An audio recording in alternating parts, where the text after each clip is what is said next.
বিশ্বজুড়ে প্রভাব বিস্তারকারী 100 ব্যক্তির তালিকা প্রকাশ করেছে বিখ্যাত মার্কিন সাময়িকী টাইম ম্যাগাজিন।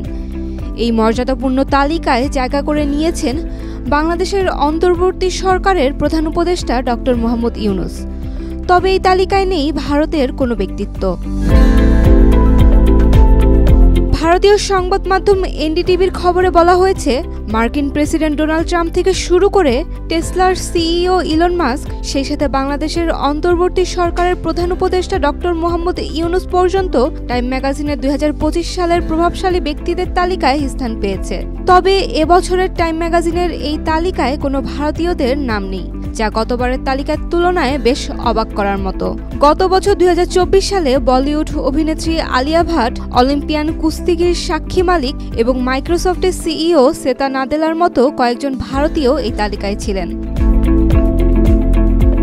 এবছরের প্রভাবশালীদের তালিকায় ডোনাল্ড ট্রাম্প, ইলন মাস্ক ছাড়াও আরও আছেন ব্রিটিশ প্রধানমন্ত্রী কিয়ার স্টারমার, মেক্সিকোর প্রেসিডেন্ট ক্লদিয়া শেনবাউম সহ আরও অনেকে। অর্থনৈতিক খাতসহ ডক্টর ইউনূস এর স্বীকৃতি পেয়েছেন সামাজিক পরিবর্তন ও মানবিক নেতৃত্বের প্রতীক হিসেবে। বিশেষ করে সম্প্রতি তিনি বাংলাদেশের রাজনৈতিক অঙ্গনে আলোচনার কেন্দ্রবিন্দুতে উঠে এসেছেন।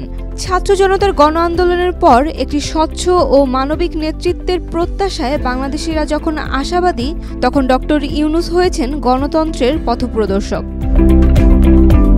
উল্লেখ্য, কয়েক দশক আগে ক্ষুদ্র ঋণের মাধ্যমে প্রান্তিক জনগোষ্ঠীকে ক্ষমতায়ন করতে ইউনূস বাংলাদেশে গ্রামীণ ব্যাংক প্রতিষ্ঠা করেন, যা কয়েক লাখ মানুষকে নিজস্ব ব্যবসা শুরু, তাদের পরিবারকে টিকিয়ে রাখতে এবং তাদের মর্যাদা পুনরুদ্ধার করতে সহায়তা করেছে।